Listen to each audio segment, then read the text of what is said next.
अस्सलाम वालेकुम guys, welcome to bike नबी के। आज की हमारी जो वीडियो है वो है मोस्ट रिलायबल मोटरसाइकिल्स के ऊपर। हमारे पास पाकिस्तान में काफ़ी मोटरसाइकिल्स हैं जिनमें आपके पास अच्छे भी हैं, जिनमें बुरे भी हैं। कुछ लोगों की चॉइस होते हैं, कुछ लोगों की चॉइस नहीं होते। अब हर बंदे का अपना एक स्टैंडर्ड होता है, तो कोई मोटरसाइकिल उसके स्टैंडर्ड पे उतरता है, कोई नहीं उतरता। अब जैसे फॉर एग्जांपल अगर हम होंडा 125 की बात करें तो किसी को पसंद है और किसी को नहीं पसंद। बहरहाल हम बात करते हैं मोस्ट रिलायबल मोटरसाइकिल्स की, और आज हम उन लोगों को टारगेट करेंगे जो रिलायबिलिटी ढूंढते हैं मोटरसाइकिल्स के अंदर। तो आज मैं आपको टोटल 3 मोटरसाइकिल्स ऐसे बताऊंगा जो कि मोस्टली रिलायबल हैं और इनको आप परचेज कर सकते हैं। ये आपके लिए काफ़ी बेहतर साबित हो सकते हैं। तो मैंने वेस्ट किया, अपनी वीडियो को स्टार्ट कर लेते हैं।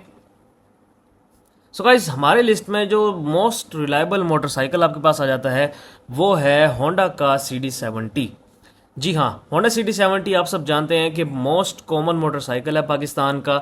हर बंदे की ज़बान पे CD70 जारी होता है, क्योंकि CD70 तकरीबन हर बंदा ही जानता है। CD70 पाकिस्तान के अंदर होंडा CD70 की तारीफ वैसे जितनी की जाए कम है, क्योंकि CD70 वाहिद मोटरसाइकिल है जो कि आपको एवरेज भी बहुत अच्छी देता है, जिसको आप हर तरीके से यूज़ कर सकते हैं। जिसको आप मेंटेन ना भी रखें तो फिर भी आपका गुजारा अच्छा भला चल जाता है उस मोटरसाइकिल के साथ। बहरहाल इस मोटरसाइकिल के कुछ फीचर्स की बात कर लें एक्स्ट्रा, तो इस मोटरसाइकिल के अंदर ना ही आपको कोई सेल्फ स्टार्ट मिल रहा है, ना ही आपको कोई किल स्विच मिल रहा है, कोई डिपर वाला वगैरह ऑप्शन नहीं है इसके अंदर। इसके मीटर में ना ही कोई स्पेसिफिक थिंग्स हैं, जैसे कि इसके मीटर के अंदर ना ही आपको आरपीएम मिलेगा, ना ही इसके अंदर आपको गियर इंडिकेटर, कुछ भी ऐसा नहीं मिलेगा। बिल्कुल सिंपल है ये। इस मोटरसाइकिल में आपको सिर्फ स्पीडोमीटर मिलेगा। असेंबलीज में कुछ खास नहीं है, headlight on off, headlight high low वगैरह है सिर्फ। उसके अलावा मोटरसाइकिल के अंदर कोई ऐसा ख़ास फीचर नहीं है। लेकिन इस मोटरसाइकिल को आप अगर बाकियों से कंपेयर करते हैं तो आपको मोस्ट रिलायबल ये मोटरसाइकिल मिलता है। उसकी रीज़न ये है कि ये मोटरसाइकिल काफ़ी टाइम से पाकिस्तान के अंदर चल रहा है, और पाकिस्तान के अंदर आपको मैकेनिक्स जो हैं वो मोस्टली एक्सपर्ट CD70 के मिलेंगे। अब होंडा CD70 के पार्ट्स की अगर बात की जाए तो पार्ट्स आपको इसके हर जगह पे इजीली अवेलेबल मिलेंगे, और सबसे सस्ते मोटरसाइकिल के पार्ट्स अगर किसी के हैं तो वो इस मोटरसाइकिल के पार्ट्स हैं। बाकी एवरेज का कोई मसला नहीं है। ये मोटरसाइकिल 60 तक अगर आप सुकून से चलाएं, टाइम पे इसकी ट्यूनिंग करें, टाइम पे इसका ऑयल चेंज करें, तो मोटरसाइकिल 60 की एवरेज इजीली दे देगा आपको। अगर आप मिनिमम एवरेज की बात करें तो 40 तक इसकी मिनिमम एवरेज है, जो कि आपको CD70 से मिल जाती है। इसमें आप जिस तरह मर्जी मोटरसाइकिल चलाएं, आपको मोटरसाइकिल 40 तक एवरेज दे देगा। इसके बाद हम नेक्स्ट मोटरसाइकिल की बात करें तो हमारे पास जो नेक्स्ट मोटरसाइकिल आ जाता है वो है यामाहा का YB125Z DX। अगर आप इसको CD70 से कंपेयर करते हैं तो इस मोटरसाइकिल को अभी कुछ टाइम ही हुआ है, अभी ये नया नया मोटरसाइकिल है, जबकि CD70 पिछले आप कह सकते हैं कि ऑलमोस्ट 40 से 45 साल से चल रहा है पाकिस्तान के अंदर। अब ये मोटरसाइकिल 2015 के बाद आया था। 2015 में आपके पास YBR आया था, YBR-G आया था, फिर उसके बाद YBZ आया, फिर उसके बाद जाके यानी कि 2019-20 के अंदर आपके पास YBZ का DX आया था। तो DX अभी एक तरह से नया नया है, इसको अभी कुछ साल ही हुए हैं पाकिस्तान के अंदर, लेकिन इस मोटरसाइकिल ने अपनी एक प्रॉपर हाइप बना ली है। इस मोटरसाइकिल को काफ़ी लोग पसंद कर रहे हैं और उसकी रीज़न भी काफ़ी ज़बरदस्त है।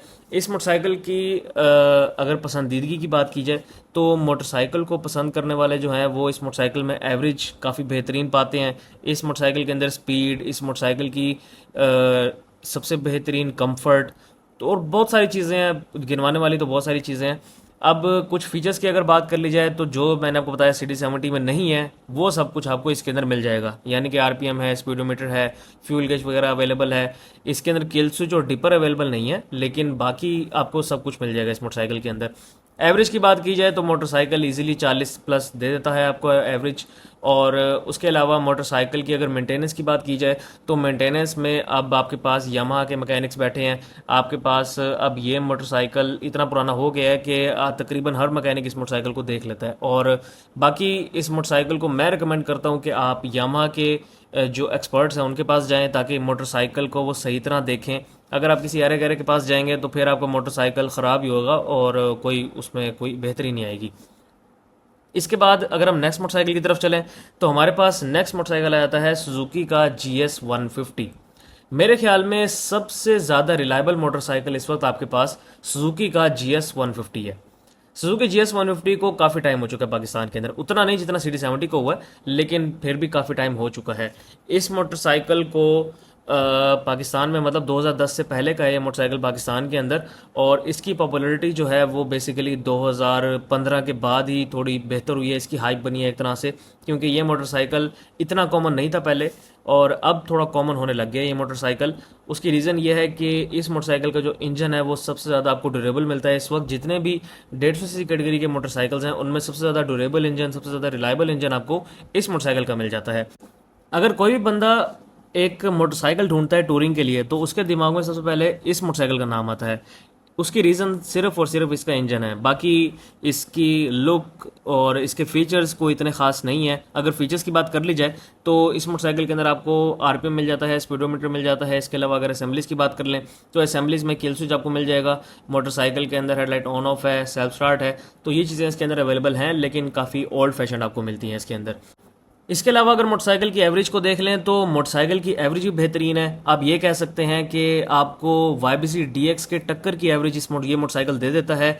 इस वक्त सबसे बेहतरीन एवरेज आपको 150cc कैटेगरी के मोटरसाइकिल्स में इस मोटरसाइकिल की मिलती है, यानी कि ये मोटरसाइकिल इजीली आपको 45 तक एवरेज दे देता है। उसमें आप स्पीड 60 से 60 प्लस रखें तब आपको ये मोटरसाइकिल इजीली 40-45 एवरेज दे देता है। तो एवरेज वाला मसला नहीं है इस मोटरसाइकिल के अंदर। बाकी मेंटेनेंस वाला भी इशू नहीं है, आपके पास सुजुकी के मैकेनिक्स अवेलेबल हैं, तो मेंटेनेंस का भी आपको कोई इशू नहीं होने वाला इस मोटरसाइकिल के अंदर। और इसके अलावा अब मैं आपको मेन चीज़ बताता हूँ, प्राइजेस तीनों मोटरसाइकिल्स की। सबसे पहले हम स्टार्ट करेंगे, अपना सबका चाहिए था बेसिकली होंडा का CD70। तो होंडा CD70 की इस वक्त जो करंट प्राइस चल रही है वो है 1,57,900 रुपीज़। इसके बाद हमारे पास जो सुजुकी का GS150 है, इसकी प्राइस है 3,82,000 रुपीज़।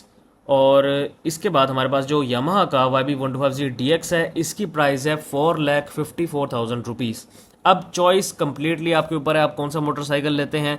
हर मोटरसाइकिल को ख़रीदने की अपनी एक रीज़न है। CD70 एक तरह से कॉमन मोटरसाइकिल है, तो उसको तो मैं कहूँगा कि आप रखें ही रखें। और उसके अलावा अगर आप चूज़ करना चाहते हैं तो वो फिर आपके ऊपर डिपेंड करता है, आप डेली यूज़ के लिए इस्तेमाल करना चाहते हैं या फिर आप टूरिंग का भी इरादा रखते हैं, तो उस हिसाब से डेली यूज़ के लिए भी दोनों मोटरसाइकिल्स आपके यूज़ हो जाएंगे, और अगर आप टूरिंग के लिए इस्तेमाल करना चाहते हैं तो वो भी हो सकते हैं दोनों मोटरसाइकिल इस्तेमाल।